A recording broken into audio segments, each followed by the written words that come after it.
Good morning प्यारे बच्चों। आज जो है चैप्टर 2 पुष्पी पादपों में लैंगिक जनन यानी sexual reproduction in flowering plants में जो आज हम लोग लैंगिक जनन के बारे में जानेंगे। किस प्रकार से पादप में लैंगिक जनन की घटना संपन्न होती है और किस प्रकार से ये प्रजनन की घटना को संपन्न कराते हैं।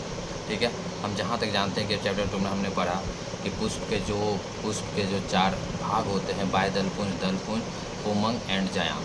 ठीक है, और पुष्प के कार्य यानी पराग में अंडों का उत्पादन, परागन, निषेचन, बीज तथा फलों का विकास, बीजों तथा फलों का प्रकीर्णन, ये सारी घटनाएं किस प्रकार से संपन्न होती है, चलिए एक पुष्प के माध्यम से समझते हैं। हमारे हाथ में देख रहे होंगे ये 2 प्रकार के पुष्प हैं।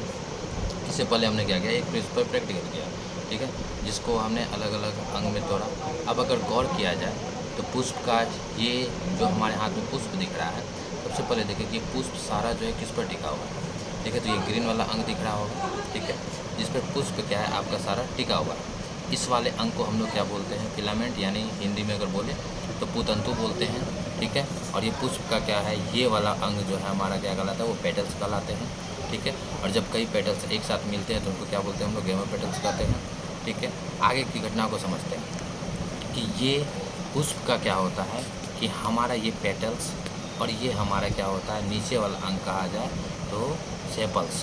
ठीक है, ये सेपल्स और पेटल्स जब आपस में मिलकर किसी फल का निर्माण करते हैं, ठीक है, तो उन फल को हम क्या कहते हैं कि आपका कौन सा कहते हैं, असत्य फल के नाम से भी जानते हैं। ठीक है, आगे देखिए, ये पुष्प का नर भाग जो आपको यहाँ पर देखने को मिल रहा होगा, ये क्या है, पुष्प का नर भाग है। ठीक है, और ये पुष्प का क्या है, मादा भाग है, जिसको हम लोग क्या कहते हैं, स्टिग्मा कहते हैं। और इन्हीं पर ये पॉलन ग्रेन्स क्या होते हैं, एंथर के अंदर जितने पॉलन ग्रेन्स होते हैं वो पॉलन ग्रेन्स क्या होता है, इनके अंदर प्रवेश करते हैं और इनके प्रवेश करने के क्रम में ये स्टाइल के माध्यम से इसके बीजाणु तक पहुँचते हैं। ठीक है, अब इसको थोड़ा थोड़ा एक्सप्लेन करते हैं। जैसे कि अभी ये रेड वाला जो दिख रहा है, ये हम क्या कर रहे हैं, आपके पेटल्स को अलग कर रहे हैं।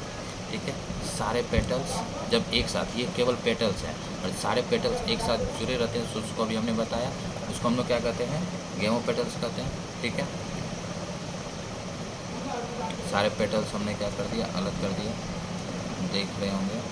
ठीक है, अब पेटल्स अलग करने के बाद हम इसके क्या करते हैं कि आपका सेपल्स को भी अलग करते हैं। ठीक है, ये सारे सेपल्स को हमने, और सॉरी, सेपल्स को हम क्या करते हैं, अलग कर देते हैं। और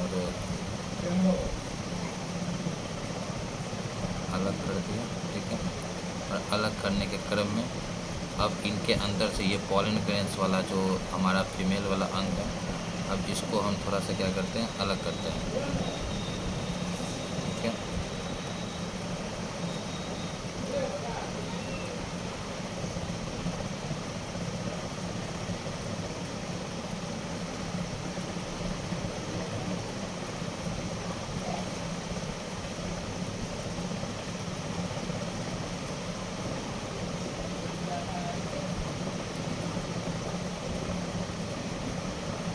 ये वाला अंग क्या है कि आपका स्टिग्मा वाला अंग है, जो उसका क्या कहलाता है, आपका फीमेल अंग कहलाता है। ठीक है,